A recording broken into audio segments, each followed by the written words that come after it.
ኣብ ጉዳይ ዮዘፍ ዝበሃል ኤርትራዊ 14 ዕድሚኡ ኣብ ጀርመን ዝተቐተለ ሓድሽ መግለፂ ወፂሎ ብደረጃ ፖሊስ ናይ ጀርመን ሰላም ከመይ ኣለኹም ኣብ መላእ ዓለም ኮይንኩም ነዚ ፈንዎ ኣብ ምክትታል ትርከቡ ዝኸበርኩም ሰማዕትና ፓርከስ ስለሙ ድማ ከምቲ ልሙድ ሓዱሽ ሓበሬታት ተሰሚዑ ከምቲ ዝፍለጥ ኣብ ጀርመን ኣዝዩ ዘሕዝን ሓበሬታ ሓደ ህፃን ወዲ 14 ዓመት ኣብ ማዓስከር ጀርመን ዝርከብ ድማ ቅትለት ኣብ ልዕሊ እዚ ህፃን እዚ ተፈፂሙ ነይሩ። ፖሊስ ጀርመን ድማ እዚ ቅትለት ናይዚ ህፃን እናተኸታተለ ምርመራ እናገበረ ድሕሪ ምቕናይ ማለት እዩ ሎሚ ሓዱሽ ሓበሬታ ኣውፅኡ ኣሎ ማለት እዩ። ብኻልኣይ ወገን ክንኸይድ እንከልና ድማ እዚ ህፃን እዚ ከምቲ ዝፍለጥ ቅድሚ ምማቱ ድማ ሓደ ሓበሬታ ወፂኡ ክኸይድ ነይሩ። እቲ ዝበሎ ሓበሬታ ድማ ኣድዩ ከምቲ ዝበሎ ናብ ቤት ትምህርቲ ክኸይድ ከሎ ንዩኒፎርሚ ዕቀና እውን ይኸይድ ከም ዘሎ ህፃን ዮሴፍ ድማ ከምቲ ዝፍለጥ ወዲ 14 ዓመት ስደተኛ ኤርትራዊ ክኸውን እንከሎ እቲ ኣተሓባቢኡ እውን ኣብዝሓ ዕድሚኡ ድማ ኣብ ጀርመን ከም ዘሕለፎ እዩ ዝሕበር ማለት እዩ። እዚ ህፃን ድማ በትምህርቱ ብጣዕሚ ኣዝዩ ንፉዕ ዝኾነ ቆልዓ እዩ ማለት ይኹን ደኣ እምበር እዚ ህፃን ድማ ብጣዕሚ ኣዝዩ ብዘሕዝን እቲ ኣካላቱ ቆራሪፆም ማለት እዩ ፍርቁ ኣብ ውሽጢ ባሕሪ ፍርቁ ድማ ኣብ ደገ ባሕሪ ፍርቁ ኣብ ውሽጢ ባሕሪ ተንሳፊፉ ፍርቁ ድማ ኣብ ደገ ባሕሪ ተቐቲሉ ኣዝዩ ዘሕዝን እቲ ኣካላቱ ተደባርዩ ተረኺቡ ማለት እዩ። እዚ ህፃን ድማ ቃተልቱ ንኽረክብ ፖሊስ ጀርመን ኣዝዩ ሰፊሕ ዝኾነ ምርብራብ እናገበረ ቀንዩ ብዙሕ ምርመራ እናገበረ ቀንዩ ናይዚ ህፃን እዚ ሬሳ ድማ ምርመራ እናተገበረ ቀንዩ ነይሩ ማለት እዩ። ከምኡ ብካሊእ ወገን ድማ ሓደ ሓበሬታ እውን ወፂኡ ኣሎ ማለት እዩ። እዚ ህፃን እዚ ከምቲ ዝፍለጥ ኣብ ቤት ትምህርቲ ከይዱ እቶም መምህራን ቀቲሎሞ ከም ዝኾኑ ብዙሕ ሰብ ግምቱ እናቐመጠ ይርከብ ማለት እዩ። እዞም መምህራን ኣብዚ ሕዚ እዋን ድማ ኣብ ኢድ ቁፅፅር ፖሊስ ጀርመን ኣትዮም ከም ዘለው ከምኡ ድማ ቃለ ምርመራ እናተገበረሎም ብዙሕ ድማ ምርመራ እናተገበረሎም ከም ዘሎ ይኹን ደኣ እምበር እዞም ቀታልቲ እዚኦም ድማ ኣይቀተልናን ኣይወዓልናን ኣይነበርናን ኣይፈለጥናን ክብሉ ድማ ቃሎም እናሃቡ ይርከቡ ማለት እዩ። ፖሊስ ጀርመን ድማ ንዓቶም ከም ዝቐተሎም ብዙሕ ማስረጃ እናቕረበሎም ይርከብ ማለት እዩ። ይኹን ደኣ እምበር ከም ዝተፈለጡ ንሳቶም ቀተልቲ ከም ዝኾኑ ድማ እዞም ጥርጡራት መምህራን ድማ ፖሊስ ጀርመን መርትዑ እናቕረበሎም ይርከብ ማለት እዩ። ኣብዚ ሕዚ እዋን ከምቲ ዝፍለጥ እዚ ህፃን ድማ እዚ ህፃን እዚ ክቅተል እንከሎ ድማ ፈለማ ኣይኮነን ኣብ ዝሓለፈ ኣዋርሕ እውን ሓደ ህፃን ጳውሎስ ዝበሃል ድማ ተቐቲሉ ከም ዝተረኸበ እዩ ዝፍለጥ ማለት እዩ። ብጣዕሚ ኣዝዩ ዘሕዝን እዚ ህፃን ድማ ከምቲ ዝፍለጥ ናይ ኦቲዝም ፀገም ዘለዎ ክኸውን እንከሎ ካብ ቤት ትምህርቲ ኣውፂኦም ድማ ካብቲ ጥቡቕ ዝኾነ ቤት ትምህርቲ ኣውፂኦም ድማ ናብ ደገ ወሲዶም ክቐትልዎ ከም ዝኽኣሉ እዩ ዝሕበር። ይኹን ደኣ እምበር ነዚ ህፃን ዝቐተሉ ግለሰባት ድማ እስካብ ሕዚ ኣይተረኸቡን ማለት እዩ። ኣብ ጀርመን ድማ ሓደ ሰልፊ ቀሪቡ ነይሩ ብስደተኛታት ኤርትራውያን ድማ ነዚ ህፃን እዚ ዝቐተሉ ሰብ ክርከብ ድማ ኩላትና ኤርትራውያን ሰልፊ ክንወፅእ ኣለና ክብሉ ኩሎም ጎስጓስ ፈጢሮም ነይሮም። ይኹን ደኣ እምበር ናይ ህፃን ጳውሎስ ወላዲ ድማ እዚ ሰልፊ ክግበር ኣይፈቐደን ማለት እዩ። ነዚ ህፃን እዚ መን ከም ዝቐተሎ ከምኡ ድማ ናይዚ ህፃን እዚ ሬሳ ምርመራ ውፅኢት እውን ፖሊስ ጀርመን ዕላዊ ገይሩሎ ዝኸበርኩም ሰማዕትና ብዛዕባ እዚኦምን ካልኦትን ሓበሬታ ድማ ብንፁር ናባኹም ክነብልና ምሳና ኮንኩም ድማ ክትከታተሉ ብኽብሪ ንዓድምና። ነዛ ቻናል ድማ ሓደሽቲ እንተዳኹንኩም ላይክ ሸር ሰብስክራይብ ምግባር ኣይዘንግዑ እናበልና ሰናይ ፀንሕቲ ይሁነልኩም።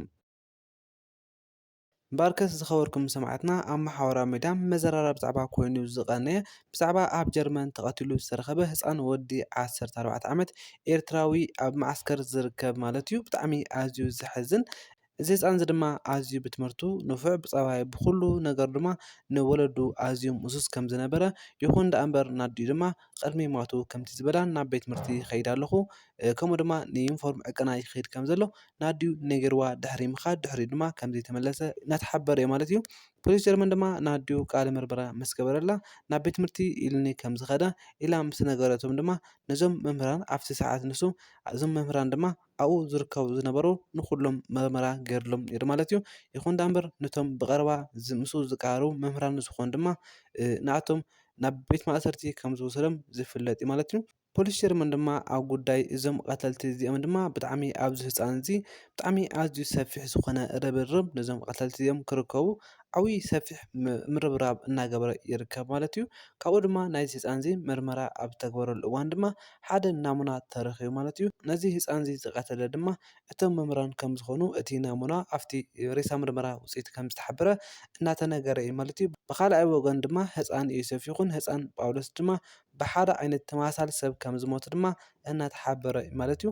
እዞም ቀተልቲ እዚኦም ድማ ኣብዚ ቅትለት እዚ ኣዝዩ ልምዲ ዘለዎም እቲ ህፃን ምስ ቀተሉ ድማ እቲ ናሙንኦም ንኸይርከብ ድማ ኣዝዩ ሰፊሕ ዝኾነ ጥንቃቐ ስለ ዝገበሩ ብጣዕሚ እዚ ቀታሊ እዚ ንኽረኽቡ ድማ ፖሊስ ጀርመን ኣዝዩ ሰፊሕ ዝኾነ ርብርብ እናገበሩ ቀኒዮም።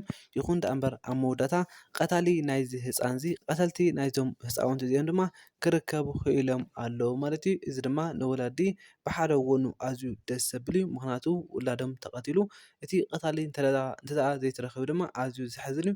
ንሃገር እውን ከም ሃገር ድማ ኣዝዩ መስጊድ ዝበሃል እዩ ማለት እዩ።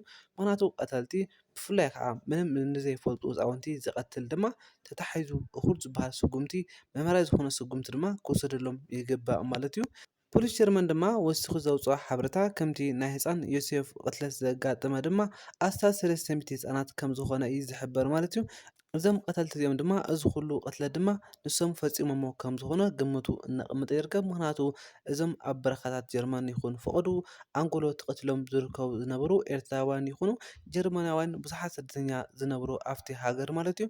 እቲ ኣቀታትሎም እውን ከምዚ ናይ ሓውና ህፃን ዮሴፍ ከም ዝኾነ እቲ ኣካላቶም እናቆረረፁ እቲ ሰውነቶም እናበጣጠሱ ድማ ቀቲሎም ይድርብዮም ከም ዝነበሩ ብካልእ ወገን ድማ እዞም 300 ህፃናት እውን ካብኣቶም እውን ኩላሊት እውን ዘውፅሎም ከም ዝነበሩ ዳርጋ 80 ሚእታዊ ድማ ንኩላሊት ኢሎም ከምዚ ገይሮም ናብ በረኻ ወሲዶም እዩ ዝሕበር ማለት እዩ።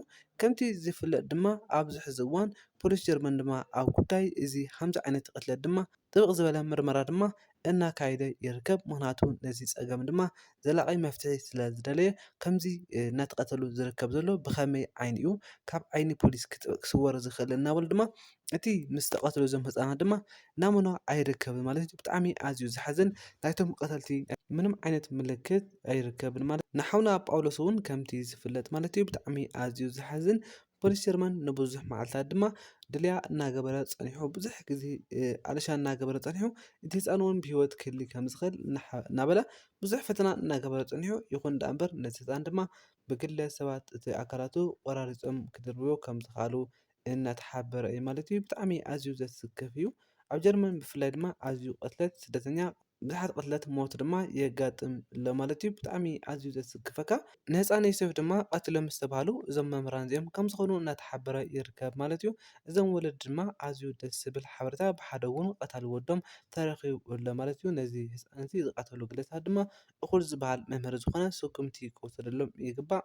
እዞም ቀተልቲ እዚኦም ድማ ንዘላቒ ከምዚ ዓይነት ከየጋጥም ዘላቒ ዝኾነ መምሃሪ ዝኾነ ስጉምቲ ክውሰዶም ይግባእ እናበልና ንመላእ ቤተሰብን ፈተቱን ድማ ፅንዓት እንዳተመነና ድሎሚ ናበኹም ሒዝና ዝነበርና ሓበሬታ እዚ ትከታተሎ ፅናሕኩም ይመስል ነይሩ።